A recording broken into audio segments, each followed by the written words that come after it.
Hello, Peter here, your Pinoy accountant. And in this video, I will show you how you can fill out itong panibagong form ng BIR, itong BIR Form 1701-MS.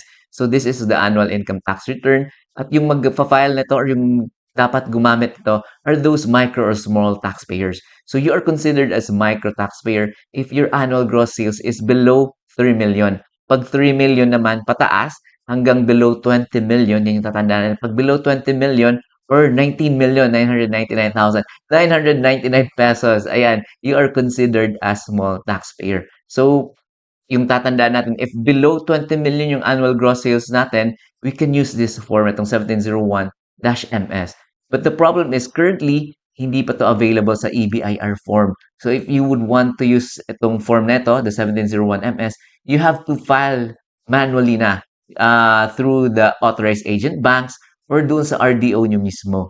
So, hanggang ngayon, this Feb na and almost deadline na, di ba? April 15, 2 months na lang deadline na ng annual income tax return. But wala pang updates for the EBIR form. So, hanggang wala pa to sa EBIR form, you can still use yung nakasanayan natin, the 1701 or the 1701A.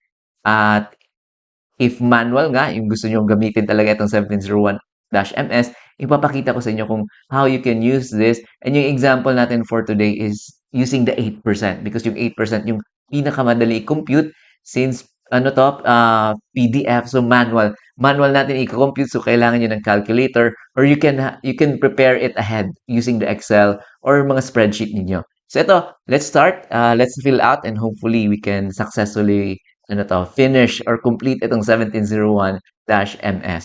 So let's start. For the number one, ayan, for the year. So example, yung year i-file natin is for the 2025 na annual ITR natin. So month is 12 and then ayan, so ano naman to, you can fill out itong PDF na file or format na ito. So the year is 2025 and then amended return. So i-click nyo to no. And short period return, no then. And then civil status. So lagay nyo if you are single or married. So if married naman kayo, you can either ito jointly, separately, or not applicable if yung spouse nyo is walang income. So usually, ginagawa dito if married kayo is nagpa-file silang separately so that hindi na complicated yung filing. But yung iba naman gusto din jointly. So depende sa inyo. So ito, given na single yung ating annual ITR na sample for today, ayan, lagay nyo yung number 6 na tayo, TIN or the taxpayer identification number ninyo. Example natin is 1, 2, 3, 4, 5, 6, 7, 8, 9. Ayan. 00000. And then the RDO code, example, ano tayo? 037. And then taxpayer's name. So ilagay nyo last name daw yung format. I-follow lang natin yung format dito, last name daw, tapos comma, first name, comma, suffix, if you have suffix, and then comma, middle name. So, example natin si, Monkey D. Luffy. So, family name niya is Monkey, last name, I mean. And then, first name niya is Luffy. And then, middle, wala siyang suffix. And middle name niya is, letter D lang yan. So, let's assume na yung D niya, meaning is Don, for example. And then, fill out yung email address. Ayan, monkeydluffy@gmail.com. And then contact number 0917-123-4567. Ayan. And then number 11, source of income natin is, for example, yung income natin yan is from business. For example, selling sa Shopee, Lazada, or TikTok. Ayan. So, depende if you are mixed income, ibig sabihin, ano na kayo, you have compensation then or you are employed at the same time doing business or pwede din na income from practice of profession. For example, CPA kayo, lawyer, ayan. Yan yung example ng income from profession or mga doctors. And then number 12, na tayo, income is subject to, ayan, so pipili tayo. So yung example natin for today is the 8%. So 8% yung piliin natin. And then, legal basis of tax relief, hindi naman to applicable sa atin. Applicable to, for example, ano kayo, BMBE, ayan. You can put there yung kung ano yung legal basis, anong Republic Act, kumbaga, for example. And then number 14, Investment Promotion Agency. Again, hindi to applicable sa atin. BMBE is DTI, ayan. Registered Activity Program, ayan, if BMBE, kasi nga may BMBE certificate kayo. So, ilalagay yung registration number dyan. and then the effectivity date kung kailan na-approve yung inyong certificate. But in our example, hindi to nag-a-apply because we are 8% yung example natin for today. And then the method of deduction, again 8% tayo, so hindi tayo itemized deduction, hindi din tayo optional standard deduction because hindi 8% yung pinili natin. So leave it blank lang. So number 18 na tayo, alphanumeric tax code or the ATC. So ayan, yung may guide naman dito, see table 1. So nasa baba yan, nasa page 2 actually, nasa pinakababa. So ito yung mga ATC natin nasa table 1. So ang example natin, ito pipiliin natin mga 8%. So it's either business income kayo, income from profession, ayan, or mixed income. So again, yung example natin today is itong business income na 8%. So yung lalagay natin dito is itong II015 and then yung description niya is business income 8% income tax rate. So, you can actually copy itong business income 8% IT rate. So, tandaan nyo lang, II015. So, balik tayo sa taas. So, dito is, again, II015 and then paste nyo dyan, business income 8% income tax rate. Ayan. So, part 2 tayo, the total tax payable. So, actually, hindi pa natin ito malagyan ng figure dito because we need to fill out yung page 2, yung details ng ating sales. Ayan, so kailangan nasa page 2 yon. So, let's proceed to the page 2. So, dito sa page 2, sa taas, actually, dito sa upper left, may nakalagay na 10 dyan. So, i-fill out nyo ulit kung ano yung tin number ninyo. For example, 1, 2, 3, 4, 5, 6, 7, 8, 9. 1, 2, 3, 4, 5, 6, 7, 8, 9. 7, 8, 9, 0, 0, 0, 0, 0. And the tax filer's last name, yung example natin si Monkey. So, Monkey yung last name niya. Monkey D. Luffy. Ayan. So, proceed tayo. Yung letter A, taxable compensation income. Pag kayo, employed or mixed income. For example, yung employed kayo and you're doing business or practice of profession. So, for our example for today, ayan, leave it blank lang. And then, let's proceed na kung saan yung portion for the 8%. So, ito sa baba, sa B1, this is for the graduated income tax rate. Ayan. And then, OSD. So, dito tayo sa baba. Dito sa B2 for 8% income tax rate. So, let's start. Sales revenue, net of sales returns, allowances, and discounts. So, this is for your total sales for the year na January hanggang December 2025. So, example lang yung ating total sales is 800,000. Ayan. So, lagay nyo dito, 800,000. Ayan. And then other non-operating income, if you have other non-operating income na hindi related sa business niyo, for example, nag-garage sale kayo or other, yun nga, mga other income na hindi naman part ng ating business. So, in our example lang, ayan, zero lang yung ilalagay natin dyan, which is, yan naman yung common is zero yung nilalagay dyan. So, again, total income, since wala naman tayong other non-operating income, so yung total income natin is just your sales. So, 800,000. And then less allowable reduction, ayan, from gross sales. So this is 250,000 yung allowable natin. So again, this is applicable lang if you are purely business or purely practice of profession. So if mixed income earner kayo, unfortunately, hindi na kayo allowed na itong allowable reduction na 250,000 because yung benefit na yan is na-cover na with your compensation. Ayan.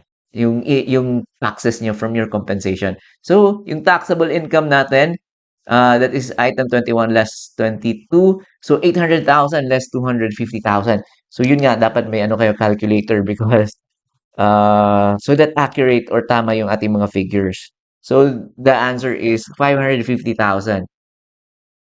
Pwede nyo naman i-mental if kayo, super sure kayo sa yung mga figures. So, ayan, 550,000 yung taxable income natin. And then, yung tax due natin is just 8% because we availed of the 8%. So, taxable income multiplied by 8%, that would give us itong tax due na 44,000. 44,000. Ayan. And then number 25, total tax due and business. This is for the compensation and business income. If you are if mixed income earner kayo. But in our example, wala naman tayong compensation income. So yung 25 natin is just the same, 44,000. Ayan. Ayan. So, part 5 na tayo, the tax credits and the payments. So, prior years excess credits, if you have, prior years excess credits, ilagay niyo yung figure dyan. In our example lang, wala tayong prior years excess credits. So, leave it blank lang. So, tax payments for the first 3 quarters. So, i-check niyo yung 1701Q nyo kung magkano yung total na binayad ninyo for the first quarter, second quarter, and the third quarter. I-total nyo yon. So, given lang for example, yung nabayad natin is uh, 28,000. So, i-double check nyo kung magkano yung nabayad ninyo. You can always check yung mga proof of payment din naman ninyo. So, next natin is, ito na yung 2307 or the creditable tax withheld for the first 3 quarters. So, this is for the first, second, and the third. So, i-total ninyo yung 2307 ninyo kung magkano, or you can check your 1701Q. So, in our example lang, 1,000 yung ating first 3 quarters for our 2307. So, 1,000 yung ilalagay natin. And then number 4, this is your 2307 for the fourth quarter. So example for this quarter, I mean for the fourth quarter. So that is October, November, and December. For example, you have 2307 na 500. Ayan. And then ilalagay niyo dyan 500. And then 2316 naman, number 5 is this is for the compensation. If yun nga, if mixed income earner kayo. So in our example, wala siyang compensation. So wala tayong ilalagay dyan. And then number 6, if amended return, so wala din tayong ilalagay dyan. And then, foreign tax credits, usually zero lang yan. Special tax credits, zero again. Other tax credits or payments, zero or wala. So, yung total tax credits natin or payment is just itong sum nitong ating tax payments and the 2307.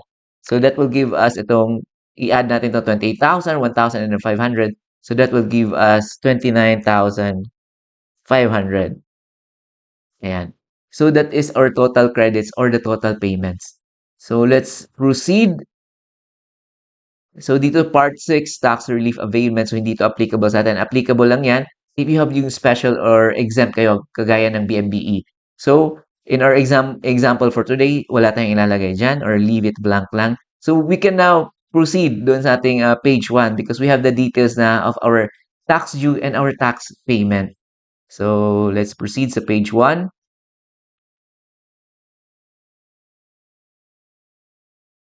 Ayan, so sa part 2 na tayo, total income tax payable.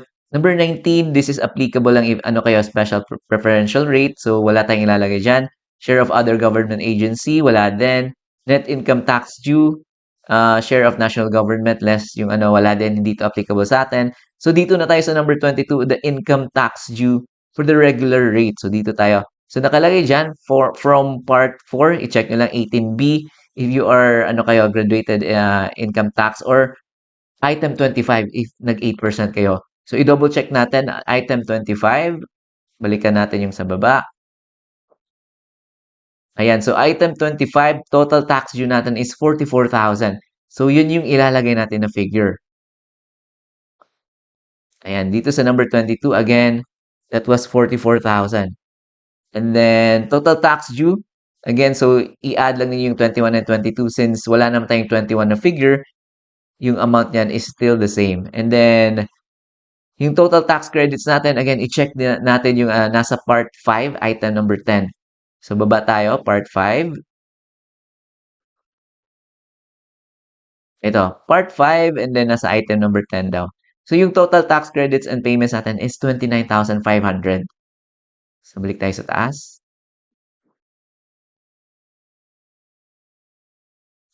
Dito, 29,500. Ayan.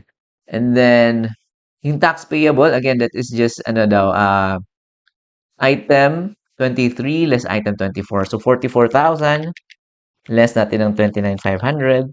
That will give us itong 14,500. Ayan. So, ito, number 26, this is applicable lang if you will avail yung ano natin, installment of payment. So, in our example, hindi tayo nag-avail ng installment. So, blank lang yan. And then, amount of tax payable, again, 14,500. And then penalties na tayo, number 28. Wala lang tayong ilalagay dyan because we are on time pa. Hindi pa tayo beyond the deadline. So that would give us itong total amount payable is still 14,500. Ayan. And then aggregate amount payable 29A and 29B if you have spouse. If wala naman, ayan, same lang yan, 14,500. So yan yung ating aggregate amount payable. So number 31, hindi to applicable sa atin because hindi naman tayo overpayment. Pag nag-overpayment kayo, negative yung figure dyan. So yung usual na pinipili dyan is to be carried over as tax credit for next year or the next quarter. So next natin is click nitong agree and then lagay niyo yung name ninyo dito. For example, example natin is Monkey D. Luffy. And then yung T ni Monkey D. Luffy, 6789. 000, ayan. So, that's it. I think we are done. So, i-print lang ninyo. You can put your e-signature dito. So, ayan, i-print ninyo, i-save ninyo, and then i-print ninyo 3 copies if you will file this manually sa inyong authorized agent banks or sa RDO if wala naman kayong mga tax payment. So, or tax due. So, ayan, yun lang yung ating video for today. I showed you how you can use itong 1701MS. Again, this form is the annual income tax return if you are micro or small taxpayer. So, micro or small taxpayers, tandaan nyo lang if yung annual gross sales niyo is below 20 million, I think most of us naman is below 20 million, di ba? If above nun, sana all. Yan. And anyway, if below 20 million yung inyong annual gross sales, ayan, micro or small taxpayers tayo, and we can use this form. Again, since hindi pa nga to available sa ating EBR form, you will have to file it manually. Since hindi pa naman available sa EBR form, we have this option to use yung nakasanayan natin or the older form, the 1701 and the 1701A. So, yun lang ating video for today. Thank you for watching, and if you would want to support our channel, you can donate. You can go to our website www.pinoyaccountant.com/donate. So, sa mga nag-comments, ayan, nag-subscribe, thank you very much. Super na-appreciate yung mga support nyo sa ating channel. And again, thank you very much, and I'll see you in our next videos.